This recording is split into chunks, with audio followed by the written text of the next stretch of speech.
আচ্ছা কোনো বস্তুকে যদি আমরা কি করলাম, এই বস্তুকে উপর থেকে ছেড়ে দিলে মাটিতে পড়ে যাচ্ছে, ভূমিতে পড়ে যাচ্ছে না, এটা একটা বেগে পড়ছে না। কিসের জন্য বেগ হচ্ছে? অভিকর্ষ বলের প্রভাবে। অভিকর্ষ বলের প্রভাবে যে হচ্ছে যে বেগ বৃদ্ধি পাচ্ছে, যে বেগ কি পাচ্ছে? বৃদ্ধি পাচ্ছে। আমরা জানি বেগ বৃদ্ধির হারকে কি বলা হয়? ত্বরণ বলা হয়। তাহলে এটা কিসের কারণে বেগ বৃদ্ধি পাচ্ছে? অভিকর্ষ ত্বরণের কারণে, না অভিকর্ষ বলের কারণে। অভিকর্ষ কিসের কারণে? তাহলে অভিকর্ষ বলের প্রভাবে বা অভিকর্ষ বলের কারণে হচ্ছে পরন্ত বস্তুর বেগ। পরন্ত বস্তু না, এটা কি বস্তু? পরন্ত। তাহলে পরন্ত বস্তুর বেগ বৃদ্ধির হারকে কি বলা হয়? অভিকর্ষ ত্বরণ বলা হয়। কি বলা হয়? তাহলে অভিকর্ষ ত্বরণটাও লিখে ফেলি। তাহলে অভিকর্ষ ত্বরণ, তাহলে কি বলবো? হচ্ছে অভিকর্ষ বলের প্রভাবে,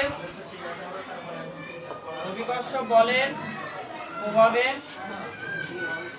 ভূপৃষ্ঠে মুক্তভাবে, ভূপৃষ্ঠে মুক্তভাবে পরন্ত বস্তুর বেগ বৃদ্ধির হারকে, পরন্ত বস্তুর বেগ বৃদ্ধির হারকে কি বলে? অভিকর্ষ, অভিকর্ষ ত্বরণ বলে। তাহলে অভিকর্ষ ত্বরণকে কি দ্বারা প্রকাশ করা হয়? জি দ্বারা। অভিকর্ষ ত্বরণকে,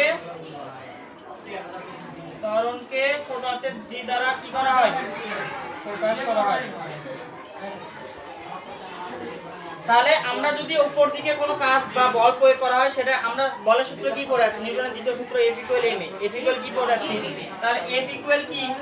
ma। এটা কি? আমরা জানি ত্বরণ। সেটা কোন বরাবর ত্বরণ? ভূমিতে ত্বরণ।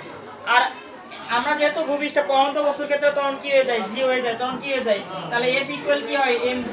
F = কি হয়? তাহলে এই F এর পরিবর্তে আমরা কি লিখতে পারবো? mg। কি জি? তাহলে mg = g m m r²। তাহলে এখানে ছোট হাতের m, এখানেও কি ছোট হাতের m। তাহলে m m কাটা, তাহলে কি আসলো? g m / r²।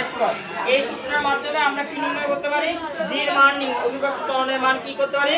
নির্ণয় করতে পারি। বোঝা গেছে? এটা হচ্ছে পৃথিবীর ভর। এটা কিসের ভর? যেটা আমাদের মুখস্থ রাখতে হবে। এবং এটা আরটা কি? পৃথিবীর ব্যাসার্ধ। মনে রাখবে। তাহলে এইটা বসালে জি এর মান, আদর্শ মান পাবো। জি এর মান কত পাবো? 9.8। জি এর আদর্শ মান কত? 9.8। তাহলে জি এর আদর্শ মান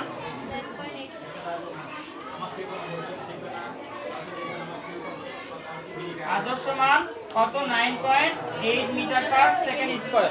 মনে রাখবে। আচ্ছা চলো এটা